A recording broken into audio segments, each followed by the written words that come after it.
और आई गीत में एते बढ़िया ही बजने छथिन अखन सुनबे अरे लहंगा बड़ा महंगा हो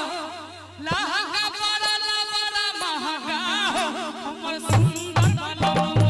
लहंगा बड़ा महंगा हो हमर सुंदर बनवा हमर सुंदर बनवा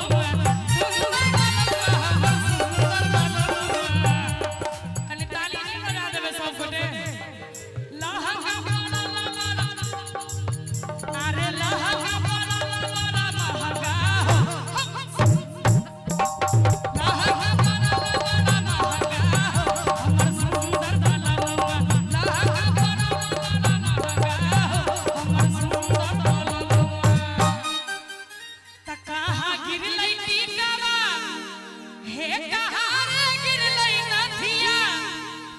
हे कहां रे गिरलै नथिया कहां से गिरलै है कहां से गिरलै है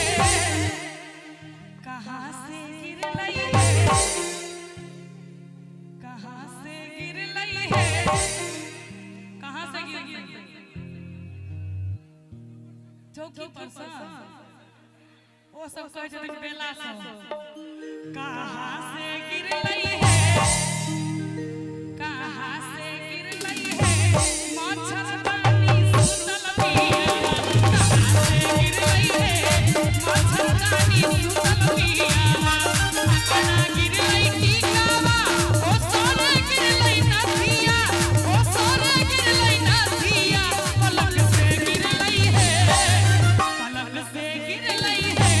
मच्छरदानी सुतल पिया पलक से गिरलै है मच्छरदानी सुतल पिया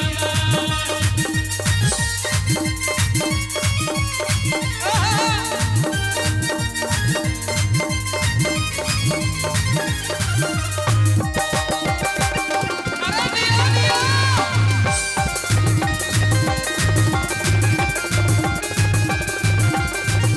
केकरा भेटलै टीकावा से केकरा भेटलै नथिया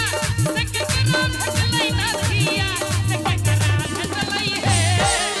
से केकरा भेटलै है आके भेटल से केकरा भेटलै है एकरा भेटलै दिल टूटल है कहियो दिल टूटल है अहाँ सबके दिल टूटल है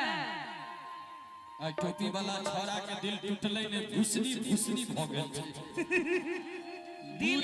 दिल टूटल है तो एकटा बात हमर सुन लियो दबाई कि प्यार नहीं छै लिखल हाथ के लकीर में ध्यान से सुन प्यार नहीं छै लिखल हमरो टूटल है अहाँ सबके दिल प्यार नहीं छै लिखल हाथ के लकीर में नहीं छै तकदीर में ना प्यार नहीं छै लिखल हाथ के लकीर में नहीं छै तकदीर में ना प्यार नहीं छै लिखल हाथ के लकीर में आ नहीं छै तकदीर में ना तै दुआरे त सासू के भेटलै टीकावा हे ननद